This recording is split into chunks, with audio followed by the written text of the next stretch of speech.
మీ business ఏదైనా మీ ఊర్లో promotion చేయాలంటే అది సుమన్ టీవీతోనే సాధ్యం. ఇప్పుడే సంప్రదించండి.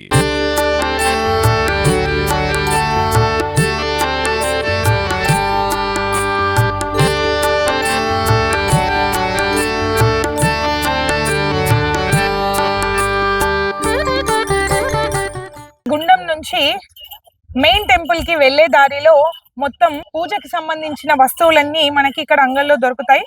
ఇక్కడ ఏంటంటే చిన్న స్ట్రీట్ మార్కెట్ ఉంది. ఇక్కడ మనకి గోమతి చక్రాలు, గవ్వలు, సాలగ్రామాలు, శంఖులు మనం ప్రతి దేవాలయాల దగ్గర చూస్తూ ఉంటాము. దారి పొడుగున మనకి స్వీట్ కి సంబంధించిన వస్తువులు అండ్ ట్రెడిషనల్ దుస్తువులే కావచ్చు, పూజా సామాగ్రి, ఇవన్నీ ఇక్కడ కుండం నుంచి మనం ముఖ్య గర్భాలయానికి వెళ్లే చోట్లో ఈ ఆలయంలో మధ్యలో అన్ని ఇలాంటి దుకాణాలని మనం చూడొచ్చు. అండ్ ఇక్కడ ఇవే కాకుండా వెజిటబుల్స్, ఫ్రూట్స్ అన్ని ఇక్కడ వెళ్లే దారిలో ఉన్నాయి. అంటే ఎవరైతే యాత్రికులు ఉంటారో వాళ్ళ కోసం, భక్తులకి పువ్వులు, పండ్లు అన్ని మనకి ఈ మార్గ మధ్యంలోనే దొరుకుతాయి. మీకు అసలు రుద్రాక్షని ఎలా గుర్తించవచ్చు, అసలైన రుద్రాక్ష ఎలా కనుగొనొచ్చో చూపిస్తాను రండి. సాధారణంగా మనం ఇవి చూడలేము. ఇది రుద్రాక్ష కాయ, అంటే కాయ తర్వాత ఇది మొత్తం రుద్రాక్ష లోపల తయారైన తర్వాత ఇది పండుగా మారుతుంది. అంటే ఈ కలర్ కి వస్తుంది. యాక్చువల్గా ఇది కాయగా ఉన్నప్పుడు గ్రీన్ కలర్ లో ఉంటది. అయితే ఇక్కడ తను అమ్ముతుంది 50 రూపాయలకు ఒకటి ఇస్తదంట. మజీ ఏ అస్లీ హై? సही में असली है?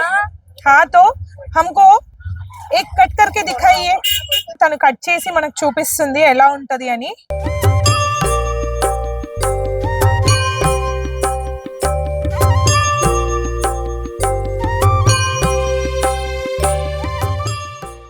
ఇట్లా మనం ఇప్పుడు సపోటా పండు కానీ అలా తీస్తే మనకి లోపల ఎలా వస్తుంది, సో అలాగే వస్తుంది. ఇదంతా ఇలా తీస్తున్నారు.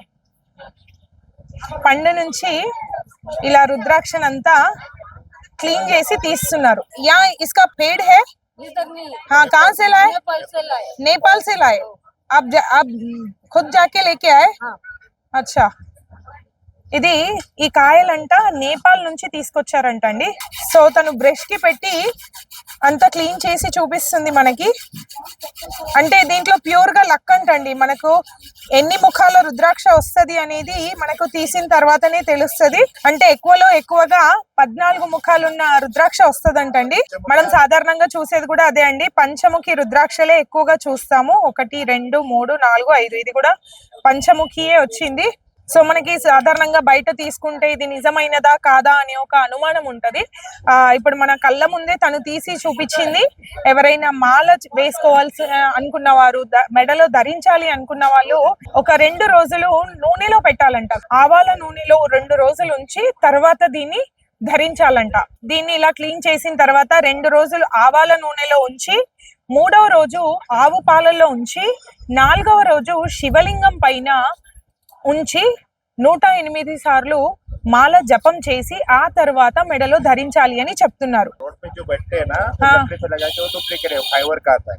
फाइबर का ये पक्का फल का है ना? हाँ ये फल है डायरेक्ट. हाँ ये जमीन में भी लग सकता है. अगर जमा इसको फल लगा अच्छा जमीन में उसका झाड़ होता है. మనకి ఇతను ఏం చెప్తున్నాడు అంటే ఒకవేళ మనం ఇది కట్ చేయకుండా పండు ఇలాగే మనం భూమిలో గనక పెడితే మీకు ఖచ్చితంగా మొలక వస్తుంది, మీకు చెట్టు మళ్ళీ మీరు దీన్ని చూడొచ్చు అని గ్యారంటీ చెప్తున్నాడు.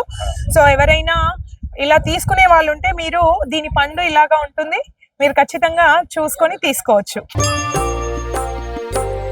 ఇక్కడ మనం చూసుకున్నట్టయితే జపం కోసం వివిధ రకాల మాలలు, పూజకు సంబంధించిన భగవంతునికి సమర్పించే అన్ని వస్తువులు